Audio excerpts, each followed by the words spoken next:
Écoute, Sirot Chalek Yud Zayin, première sira sur Vaikra.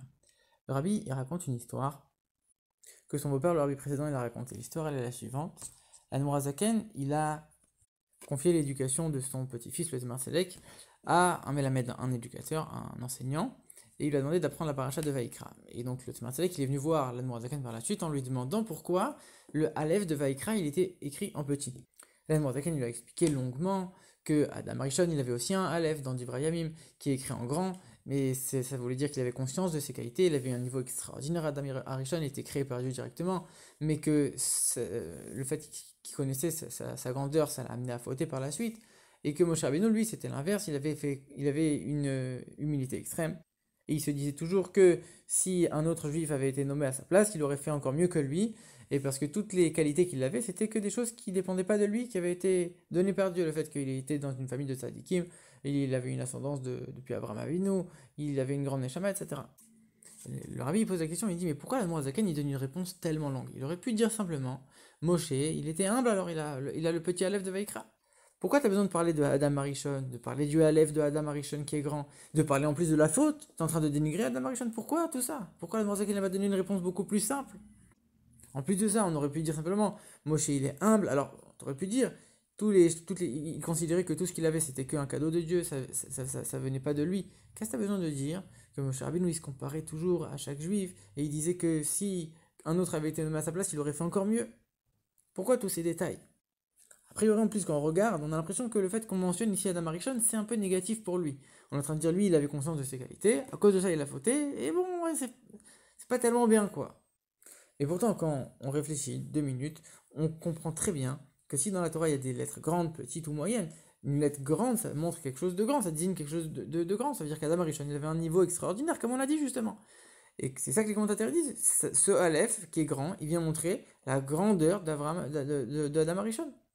Et là, Noirzakel lui-même, il le dit dans l'écoute Torah, que si Moshe il a un petit Aleph et Adam il a un grand Aleph, c'est pour dire que Adam il était encore plus grand que Moshe. Parce que Dieu il se montrait directement à Adam, Arishon, alors que c'était avec un certain voilement, avec Moshe, un certain reflet.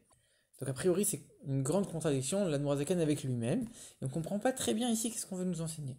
Le rabbi explique que finalement ici, c'est un fabricant du rabbi précédent que le rabbi répète, il dit, le rabbi précédent il avait déjà commencé à expliquer à quel point l'Admorazaken il avait voulu éduquer le Tzemar Tzedek. Et ici c'est uniquement la continuité.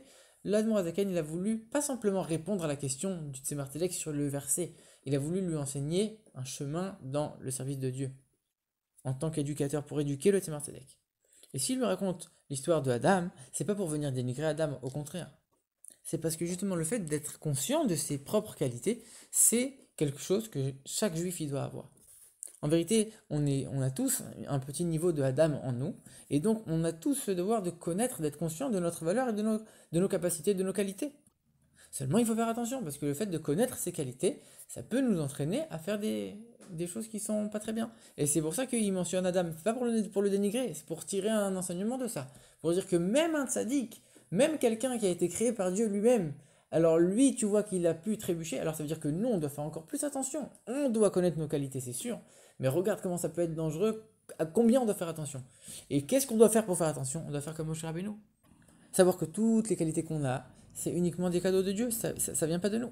Et donc le fait d'être conscient de ses qualités et aussi de se considérer comme rien du tout, c'est pas du tout une contradiction. On sait qu'on a des qualités, mais elles ne viennent que de Dieu, et donc on va pas du tout s'enorgueillir de ça. Et en vérité, comme on l'a dit, Adam Arishon, même si après il a fait la faute, en vérité ça reste la créature de Dieu que Dieu l'a fait lui-même. Ça veut dire qu'il a un niveau extraordinaire, et même après la faute, il y a une trace de ce niveau qui reste forcément. Et nous, cette qualité-là, on l'a hérité. Donc Adam, c'était dans son corps, nous, c'est pas dans le corps, c'est dans l'âme. Mais on a tous cette qualité de Adam Arishon qui est, avant la faute, une qualité extraordinaire, un niveau extraordinaire, qui n'a aucun lien avec la faute. Et c'est pour ça que n'importe quel juif, peu importe son niveau, quand il vient faire une mitzvah, c'est ce niveau qui se dévoile. Le niveau qui n'a rien à voir avec les fautes. En vérité, quand on fait des fautes, on est quand même attaché à Dieu, c'est uniquement un vêtement superficiel.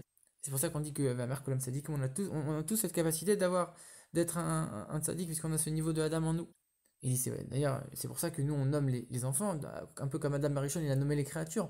On a un peu ce pouvoir divin en nous.